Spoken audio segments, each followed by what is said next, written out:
Então tá. Né? Outorga de água instrumento de gestão de recursos hídricos, né?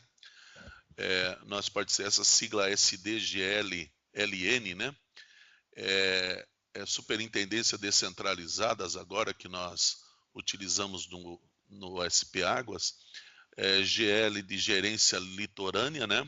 E LN de Litoral Norte, né?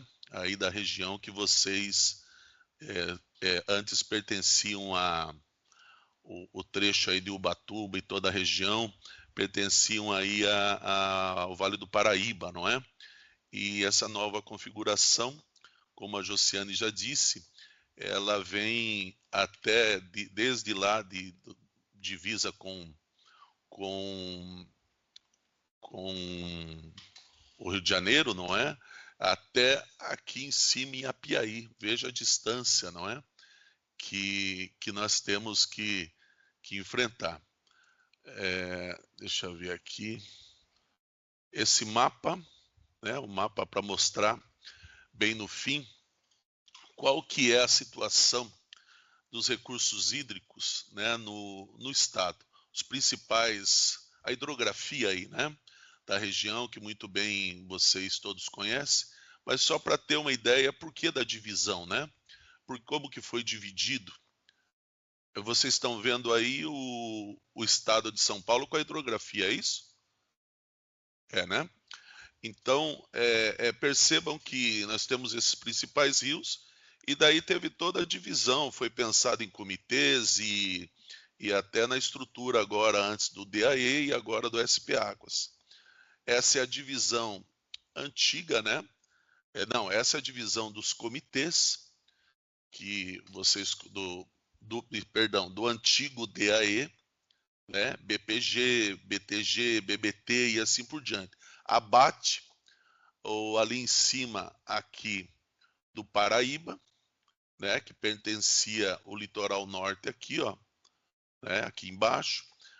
A Baixada Santista pertencia a Abate, em São Paulo, e nós aqui do lado, a BRB, Ribeira, não é? Aí agora a configuração é mais ou menos essa, mais ou menos não, é essa aqui. Nós temos as gerências, né? Cada uma dessas gerências aqui. E aqui ficou Paraíba, e em azulzinho claro, toda a gerência litorânea. Desde aqui do Alto Ribeira, na região de Apiaí, até Caraguatatuba, enfim, aqui, né? Baixada Santista, todo o litoral. Então veja que ficou uma região bem interessante e grande, né? Um deslocamento aí de um dia, pelo menos, para chegar de uma extremidade à outra aí. Mas nós haveremos de superar esse limite geográfico aí, não é? Aqui está também as gerências, elas foram divididas em divisões. Então a gerência litorânea em azul claro, ela tem duas divisões, né? A do Ribeira, aqui, que eu estou como chefe, não é? E no litoral norte aqui, Baixada Santista, onde o Jefferson está como chefe de divisão. Então são duas divisões dentro da gerência litorânea. Aí aqui um pouquinho da configuração da bacia do Ribeira. Por que nós, afinal de contas, fazemos a gestão de recursos hídricos aqui na região? Né? Vocês vejam que é uma bacia bastante grande, né? Ela tem cerca de 25 mil quilômetros quadrados, cerca de 17 mil quilômetros está dentro do estado de São Paulo aqui, né? E o restante aqui no Paraná. Nasce lá na região mais ou menos de Ponta Grossa, lá. Inclusive foi lá que eu estudei. Nunca imaginava que eu ia vir por um órgão, né? Lá eu estava lá nas cabeceiras estudando, e aí hoje estou aqui no órgão que administra, né? Que gerencia os recursos hídricos aí. Aqui uma divisão lá dos recursos hídricos, né, também na região do Paraná, a nossa região aqui, só como ilustração. Aí sim, os municípios envolvidos em toda a bacia do Ribeira, né, são 23 municípios na nossa bacia aqui no estado de São Paulo, na porção paulista, 23 municípios que têm a sede dentro da bacia e mais 5 municípios que têm parte, né? Parte veja, Piedade aqui, né? Itapecerica da Serra, Ibiúna, então que tem parte do seu território dentro da bacia, né? Que pode inclusive pleitear recursos aqui no comitê. Aí tem lá no Paraná também toda a divisa, mas eu não me ative a isso, não é? Aí a questão agora de gestão de recursos hídricos, nós precisamos gerenciar os recursos hídricos porque todos sabem que a disponibilidade hídrica ela não é infinita, né? Percebo que esse mapa ele já mostra alguma situação aqui em azul escuro, a questão de criticidade maior, não é? Em azul mais claro, problemas localizados, e nesse azulzinho mais claro aqui, tendendo a cinza, é uma situação boa, que é onde nós aqui da região do Ribeira estamos inseridos, né? Somos muito ricos aqui em recursos hídricos, e aí a Baixada Santista e o litoral norte, não é? Já tem uma configuração de criticidade, né? Então, vocês bem sabem essa situação. Eu vou pouco aí no litoral norte, mas eu sei o quanto que tem de população flutuante, essa questão toda em períodos aí de verão e toda a situação. Então, qual é o motivo, afinal de contas, do gerenciamento? É justamente para administrar essas situações, né? Veja que tem São Paulo, Piracicaba, grandes municípios, né? Uma parte gigantesca aí das indústrias, das empresas, do PIB paulista. Se você for ver bem, eu acho que tem mais de 60% do PIB paulista, 50% pelo menos, inserido nessa região de criticidade. Então, mais do que nunca, nós precisamos gerenciar recursos hídricos. Aí esse mapa eu só pus também da CETESB, já é de 2020, mas é só para visualizar o eixo, né? O eixo de poluição, que também é na região crítica aqui, né? Os pontos de poluição, não sem nos ater qual é a causa, né, das cores aqui, que tipo de poluição, mas para nós entendermos justamente onde é que estão os eixos aqui, né?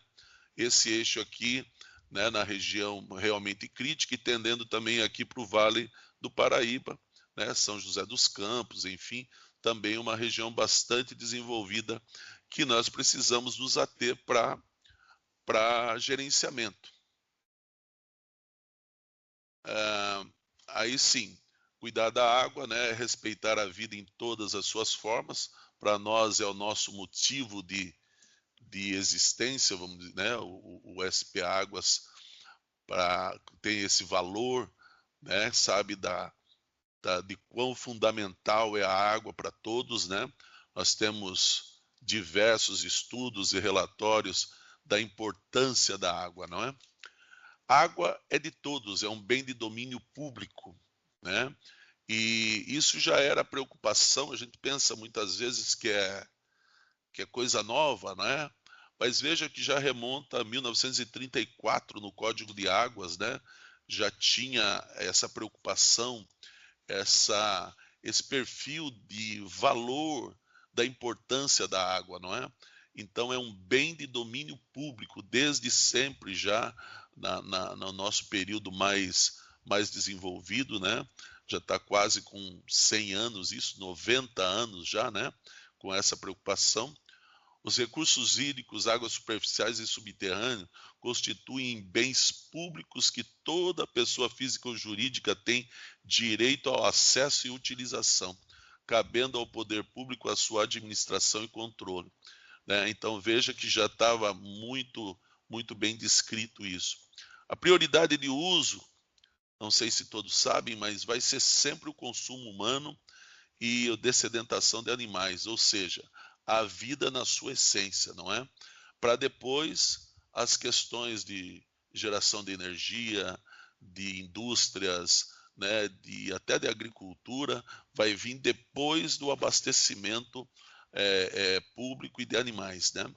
Conforme a lei estadual 7663 já de 91 e a lei federal 9433 de 97. Então elas que disciplinam, né, essa questão de prioridade.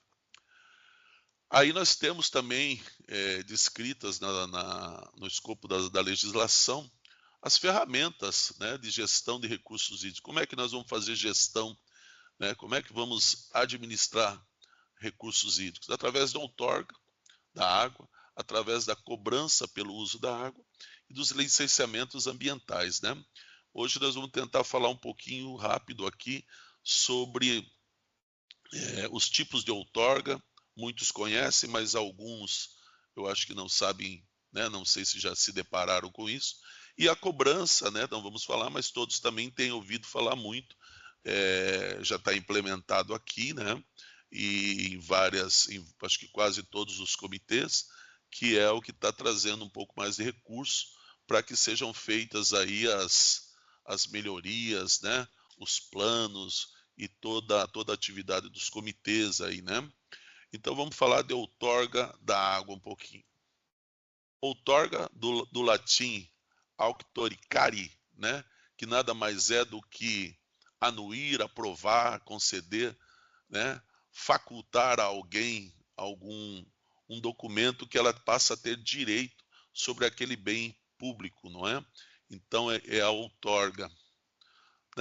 Eu tenho 28 anos já quase de DAE, SP Águas, não é?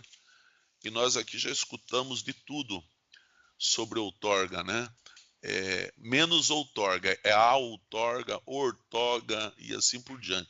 Mas o termo é outorga, né? Ninguém tem obrigação de saber também, óbvio, mas é uma palavra bastante difícil que as pessoas têm bastante dificuldade de pronunciar, né? Outorga. A atribuição do Estado de São Paulo é da agência SP Águas, antes era DAE, né? 74 anos, se eu não estou enganado, e agora a agência SP Águas completou um ano, agora recentemente, 23, se não me engano, de setembro, né? Junto com a primavera, né? A agência fez um ano. Então é o órgão responsável pela emissão das outorgas para uso ou interferências em recursos hídricos, né? Conforme a legislação aí que vocês estão vendo. Outorga não é uma licença ambiental, né? Muitos pensam que tendo a outorga está tudo resolvido na questão ambiental, né? E a questão ambiental é competência da CETESB. A base legal, a grande maioria aí do comitê já ouviu falar nessa legislação, né? Em todas elas, provavelmente, né? A lei federal, a lei estadual, tem um errinho ali. Enfim, todo esse escopo legal aqui. Aí sim, uma pessoa que vai procurar legalizar, fazer a sua outorga, ela precisa entrar nesse site, né, do SP Águas, www.spaguas.sp.gov.br, e ela vai se deparar com essa página, né? E aí ela precisa, entre todas as informações que tem aqui, ela vai procurar justamente outorgas, né? Vai fazer um cadastro, como todos já conhecem, vai ter seu login, a sua senha, dados pessoais, alguns dados de documentação, né? Um e-mail que sempre vai ser ali o único para acesso, junto com o seu CPF, e aí ali ela vai preencher todos os dados entre cadastro pessoal e daí algumas informações. Diminuíram bastante as informações nos últimos tempos, né? Eu reconheço que antes era um pouco mais tinha maior exigência, né, de dados técnicos. Hoje são poucos dados, né, que são pedidos ali, e antigamente tinha muita dificuldade em colocar coordenada. Hoje em qualquer Google Maps aí você encontra as coordenadas para colocar, não é?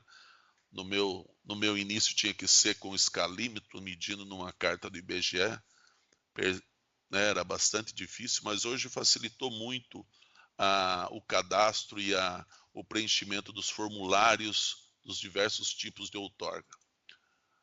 Aí os requerimentos que a gente tem, né, que vão ser encontrados ali dentro daquele site, são vários, né, divididos em dispensa de outorga e outorga. Qual é a diferença? A questão é de quantidade e de tamanho, né? Coisas mais simples, dispensa de outorga. Um pouco mais aprimorada, um pouco mais complexo, tem outorga, que daí é exigido, né, na outorga é exigido um pouco mais de informação, né?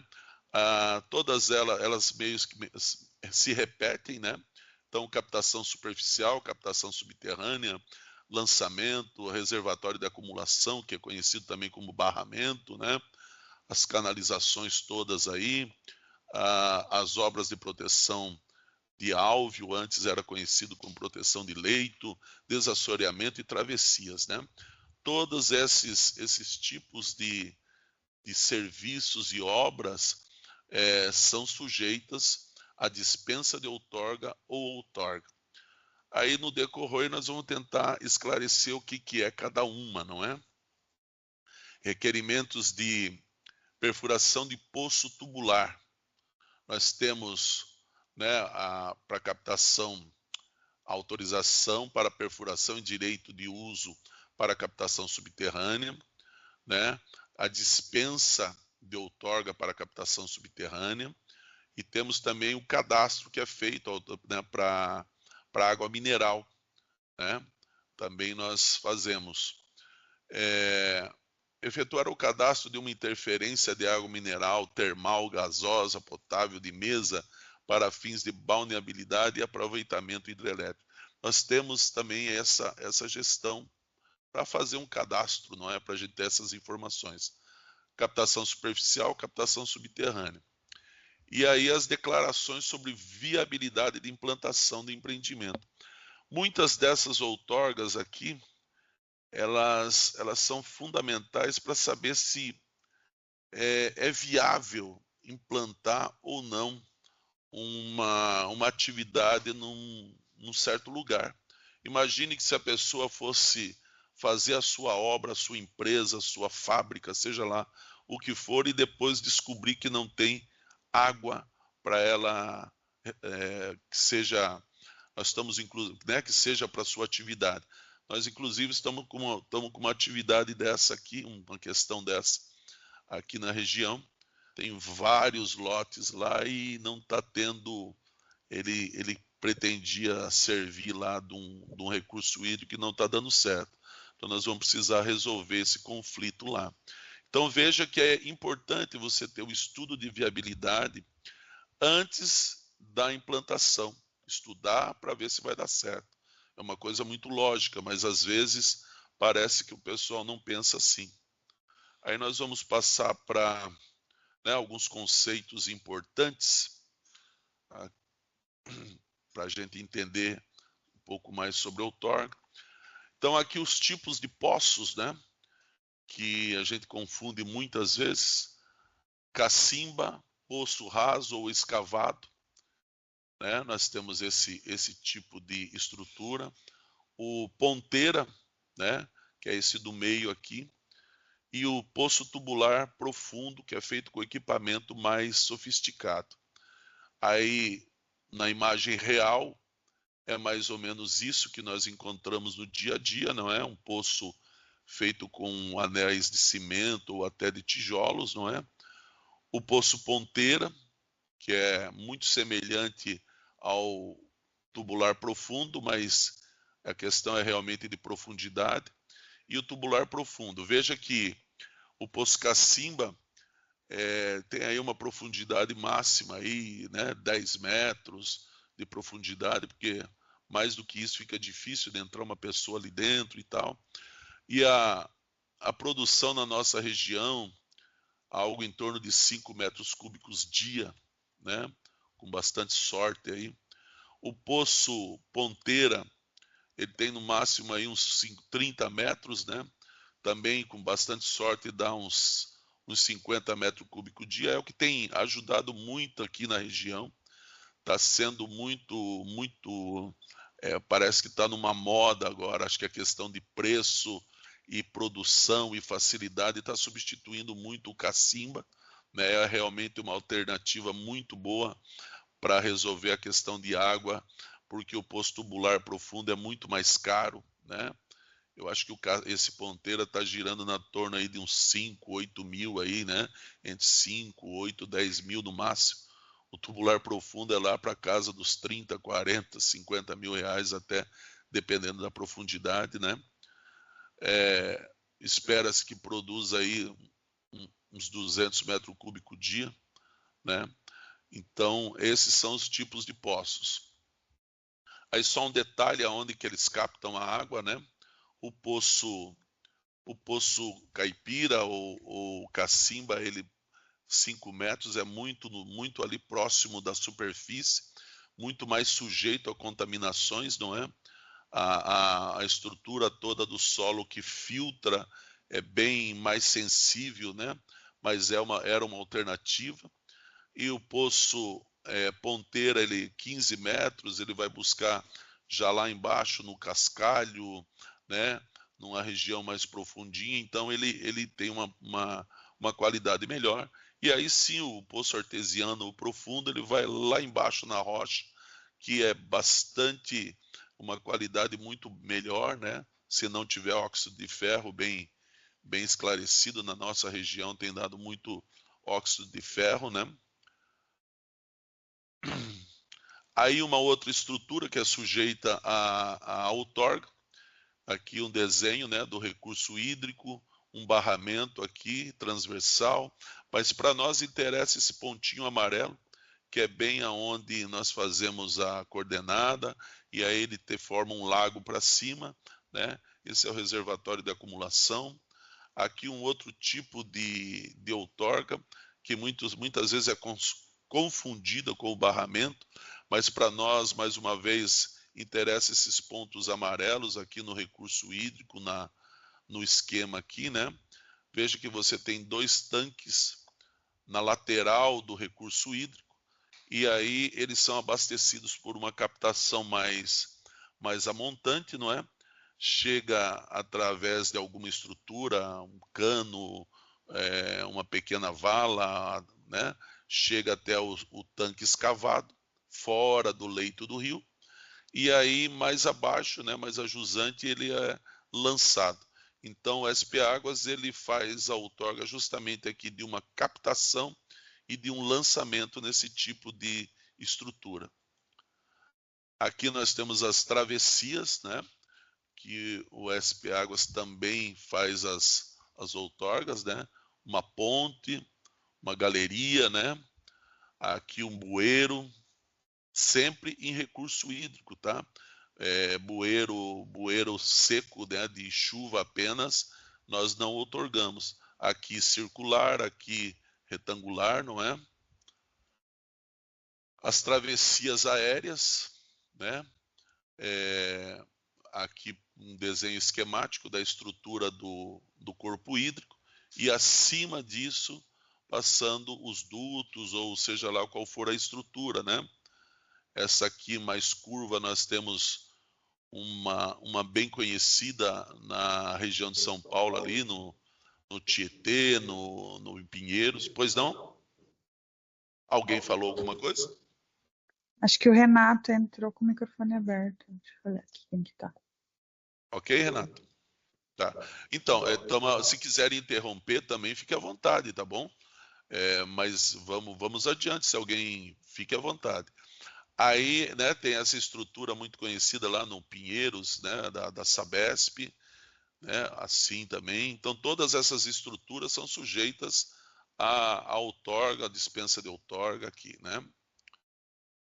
Aqui a travessia intermediária, perceba que você tem aqui a água, né, o corpo hídrico aqui, e em preto aqui o cabo ou duto ele é simplesmente lançado no leito, né? Então ele toma a forma do leito do curso d'água, né? Isso é uma travessia intermediária, né, lançada dentro da água simplesmente. E aí tem a travessia subterrânea, que ela fica abaixo, né, do leito. Então aqui a água, né, toda a estrutura do leito do rio, o canal natural, o canal projetado e o duto passando bem abaixo disso. Vamos lá. Aqui também eu fiz questão de juntar esse fluxograma hídrico, né? Porque muitas vezes quando a pessoa vai fazer outorga ou a dispensa, ela não sabe o que seria esse fluxograma, como é que funciona, não é?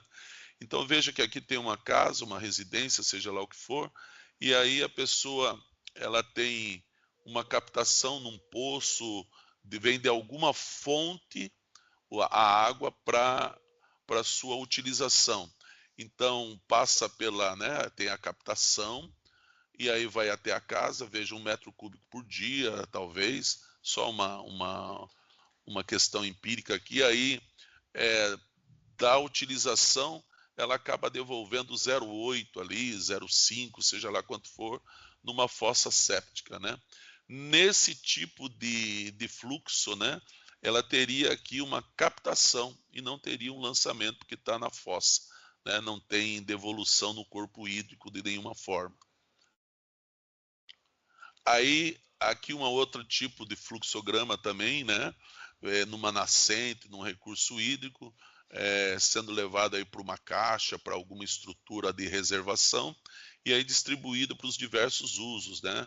Para os animais, para uma horta, para alguma agricultura e para sua residência ou alguma estrutura da propriedade. E aí perceba que uma parte né, 2 metros cúbicos aqui no desenho, é consumida e acaba sobrando apenas 0,8 de indo para uma fossa séptica. Também nesse tipo de configuração, só seria outorgado aqui ou dispensado de outorga essa captação aqui na origem, não teria lançamento. Voltando um pouquinho, é importante esse fluxograma, porque eu disse, né, muitas vezes as pessoas, é um dos documentos que é exigido, né, e muitas vezes as pessoas se confundem achando que é algo assim, que precisa ser feito pela NASA, né, mas é uma coisa muito simples para ser feito, para que a gente tenha um entendimento aqui. Aí sim, uso de recursos hídricos, né, quais os tipos de outorga que temos, já falamos algumas, né? Mas aqui uma foto de uma estrutura de captação superficial num corpo hídrico, uma tubulação apoiada lá num flutuador, né? Que acaba tendo ali um recalque ali com uma bomba e aí leva para um destino qualquer. Essa captação superficial sujeita a outorga, né? Ou dispensa de acordo com esse esqueminha que está aqui do lado, que é o que nos baliza é 25 metros cúbicos por dia, não é? Se a captação for maior que 25 metros cúbicos por dia, é outorga. Se for menor que 25 metros cúbicos por dia, dispensa de outorga, né? O próximo é o poço profundo, né? Também a estrutura aqui, o que nos baliza é 15 metros cúbicos por dia, para água subterrânea, captação subterrânea. Se for menor é dispensa, se for maior que isso por dia, que esse volume é uma outorga. Aí um lançamento, né? Tem aqui um corpo hídrico e vindo aqui uma tubulação despejando né, ali devolvendo um pouco de água que foi utilizado para alguma atividade. Então, o lançamento superficial está atrelado a uma captação. Nós não temos como fazer um lançamento, né, uma outorga de lançamento, se nós não temos uma origem dessa água. Então, ela está atrelada a uma captação superficial, subterrânea, né, e será classificada como dispensa ou outorga conforme o volume da captação que a originou. Então, o lançamento tem esse perfil.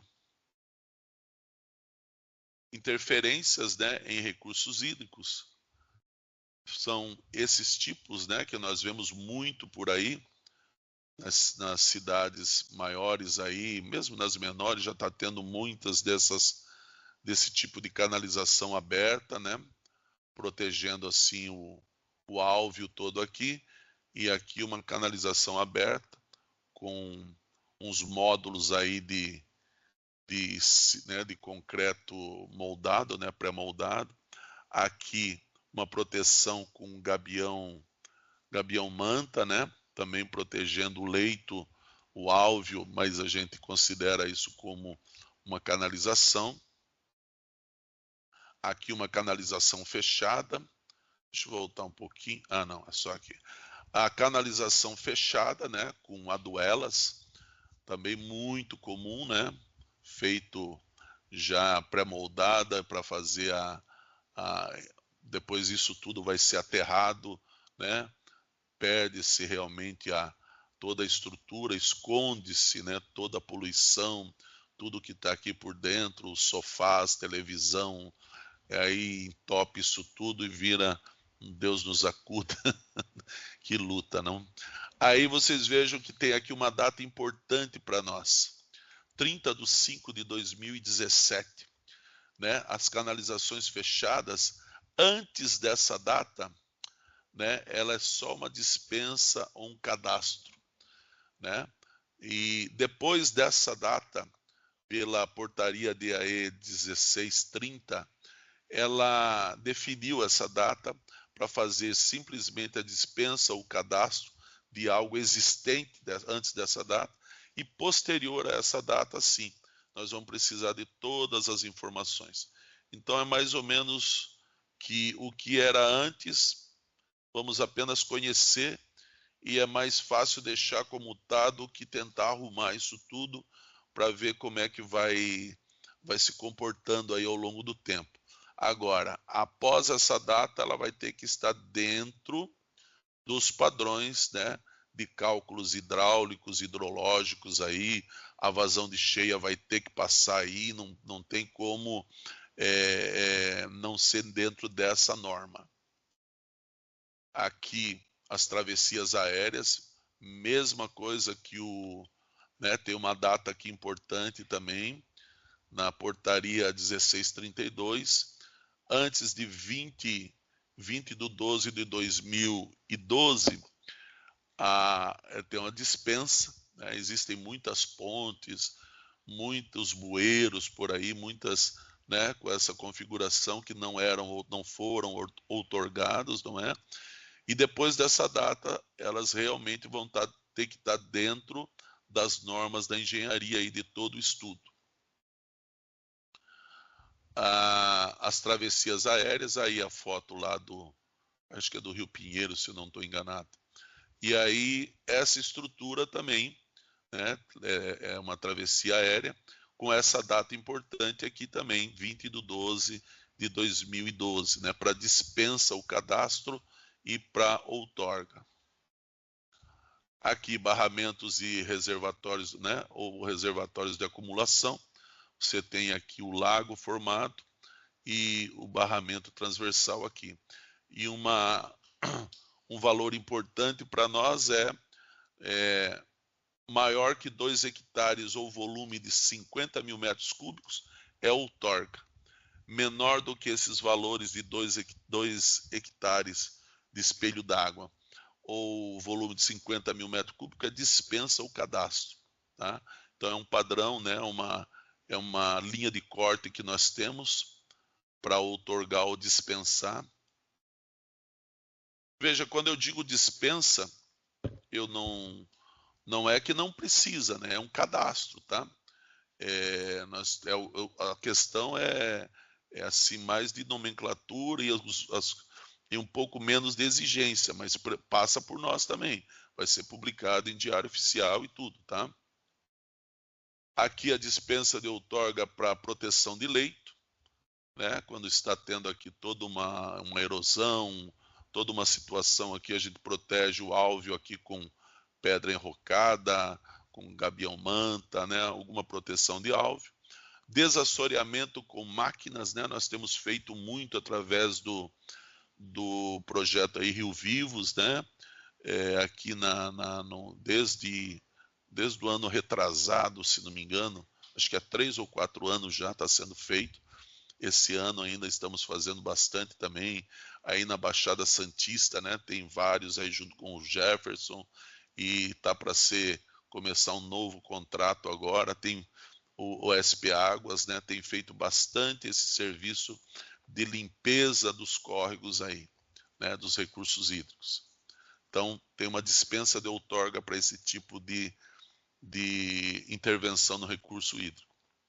Aqui também a dispensa de outorga para cabos e instalações da Sabesp, que normalmente utilizam as pontes, né? Aqui está por cima da ponte, mas é muito comum por baixo, e muitas vezes essa tubulação, alguma coisa, ela diminui né, diminui muito a capacidade de escoamento, de passagem ali.